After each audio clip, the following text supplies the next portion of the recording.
반갑습니다. 인간관계는 필요에 좌우합니다. 따라서 사람은 누구나 필요할 때는 우선순위가 바뀌어집니다. 여러분도 유사한 경험을 해 보셨겠지만 나에게도 이런 경험이 있었는데, 케이스가 진행될 때 내 집에 수리할 일이 있을 때 도움이 필요하면 시간을 지체하지 않고 달려와 도와줍니다. 그러나 케이스가 다 종료된 후에 집 수리가 필요하여 연락하면 시간이 지체됨을 볼 수 있습니다. 이처럼 내가 필요하면 관계가 유지되나 더 이상 필요하지 않으면 관계가 전과 같지 않은 것이지요. 관계는 필요에 의해 좌우되는데 필요는 이익과도 같은 말이지요. You thinking, 즉 정과 I thinking을 구분하는 것은 필요로 할 수 있는데, 나의 필요를 생각하면 I thinking, 남의 필요를 생각하면 You thinking이 되는 것이지요. 남의 필요를 생각할 때 동기부여가 되어 유너지가 발생하고 그 유너지가 능동적 관계를 연결하게 하는 힘이 되는 것이죠. 결국 정은 생각주기, Thanksgiving이죠. 그러면 어떻게 남의 필요를 찾을 수 있나요? 남의 필요를 본다는 것은 남의 필요를 이해한다는 뜻입니다. 이해에 대한 정의를 영어 단어에서 찾아볼 수 있습니다.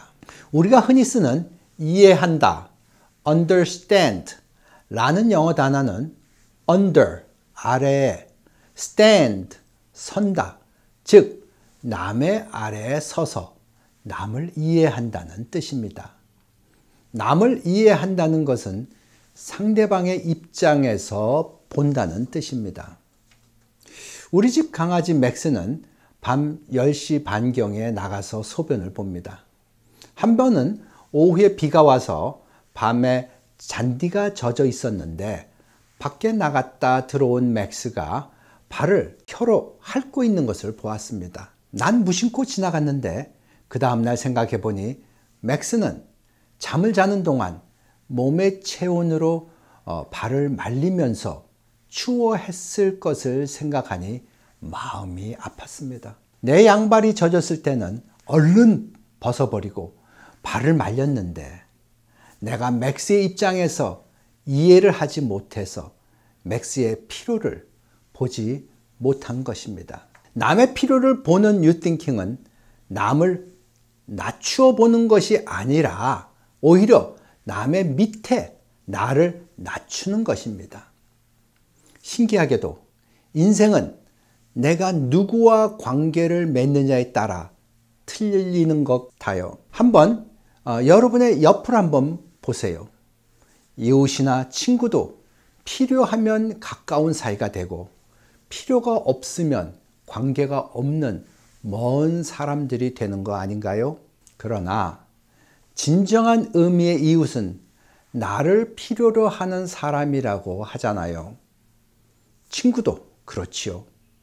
그 중심에는 결국 내가 나의 필요한 것을 보았는지 아니면 상대방의 필요를 먼저 보았는지가 나타나는 것 같아요. 좋은 이웃이 되는 것은 그렇게 어려운 일이 아니에요. 그저 옆집에 거라지 문이 밤에 열려 있거나 비 오는 날에 자동차 창문이 열려 있으면 알려주고, 여행 가면 메일이나 문 앞에 신문을 보관해 주는 것 등이지요.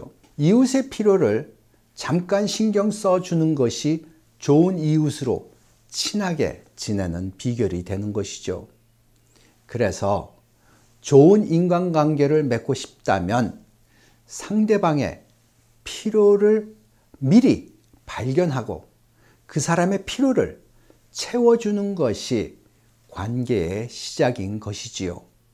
요즘은 친구의 개념도 많이 달라져서 과연 저 사람이 내가 필요한 사람인가를 보고 다가가는 경향이 있어요. 그러나 그런 관계는 친구로서도 오래 가지 못하고 결국은 관계가 깨지고 말지요. 같은 샘물이라도 소가 마시면 우유가 되고 뱀이 마시면 독이 된다는 말이 있지요. 이처럼 관계는 You think를 만나면 관계에 약이 되고 I think를 만나면 관계에 독이 되는 것이죠. 오늘날 현대사회의 가장 큰 문제는 이기주의의 팽배입니다. 이기주의는 타인에 대한 생각의 부재를 뜻하지요. 너는 없고 나, 이고만 존재하는 이기주의는 나의 필요나 이익만을 추구하다 보니 남의 피해나 고통 따위는 아랑곳하지 않는 것입니다. 개인 간의 이기주의는 인간관계의 파괴의 주범이며 현 시대의 자본주의의 모순의 원인 또한 제공하고 있지요. 개인이나 위정자 혹은 국가의 이익을 채우기 위한 지역 이기주의, 종교 이기주의 또는 국가 이기주의는 세계의 평화를 위협하는 전쟁과 테러의 어두운 씨앗인 것입니다. 지금 벌어지고 있는 우크라이나 전쟁이나 지나온 역사상의 무서운 전쟁들이 다 그렇게 이기주의 때문에 시작되었다는 것입니다. 코로나 이전에 이기주의 사회의 한 단면을 잘 표현한 폭력국가 The Locust Effect 라는 책을 읽은 적이 있습니다. 이 책의 주제는 왜 가난의 끝은 폭력의 끝을 요구하는가 이며 지구촌 빈곤과 폭력의 비참한 현실을 폭로하였습니다. 전 세계 여성의 3분의 1이 구타당하거나 성폭행을 당하고 있다고 합니다. 공포 속에서 살고 있는 힘없는 빈민들의 배고픔, 성폭행, 인신매매, 불법 감금, 경찰의 인권유린, 현대판 노예제도 등 생생한 실화를 충격적으로 전해주고 있어요. 저자는 개발도상국에서 구조적이며 일상적인 폭력을 어떻게 막을 것인가에 대한 방법을 제시하였습니다. 그 방법으로 우선 식량 공급보다 시급한 것은 폭력으로부터 안전할 수 있는 형사정의 시스템과 민권의 확립이라고 주장하였습니다. 일부는 맞습니다. 폭력의 원인이 법과 바른 집행의 부재입니다. 그러나 나는 폭력의 근본적인 원인은 이기주의라고 생각합니다. 나만 잘 먹고 잘 살면 된다는 식의 힘있는 자의 이기주의적인 생각의 팽배가 폭력국가를 만드는 것입니다. 즉 폭력국가의 주인공은 자기중심적 필요에 사로잡혀 있는 사람이나 위정자들입니다. 이런 나쁜 사람들에게도 편이 있습니다. 분명 나쁜 일이지만 자기들의 이익과 필요가 맞으면 같은 편이 되어 추종하거나 동참하게 되는 것입니다. 나쁜 사람은 없습니다. 단지 나쁜 생각이 그들을 지배하고 있는 것이지요. 즉 나쁜 생각이 바로 이기적인 I thinking이지요. 따라서 나는 법보다 먼저 생각의 혁명이 더 절실하다고 생각합니다. 왜냐하면 아무리 좋은 법을 잘 만든다 하더라도 생각이 제대로 바뀌지 않는 한 법을 종이 호랑이로 생각하고 무시할 확률이 높기 때문입니다. 우리는 마치 고인 물속에 살고 있는 두 마리 물고기와 같습니다.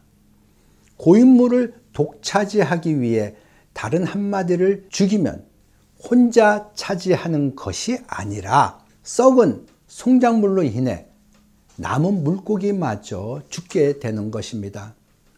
이처럼 혼자만 살려고 발버둥 치는 이기적인 생각이 오히려 자신에게 죽음의 부메랑으로 되돌아온다는 것을 깨닫고 이웃의 필요를 채워주며 공존하는 생각으로 바꾸는 것이 생각의 혁명입니다. 힘든 코로나 상황 속에서 우리는 혼자 살아남기 위한 수단으로 폭력국가 시대보다 더 타락할 것인지, 아니면 함께 어려움을 극복하기 위해 폭력국가를 포기할 것인지 선택의 기로에 서 있습니다. 정의 없는 힘은 폭력, 힘없는 정의는 무기력이라고 합니다.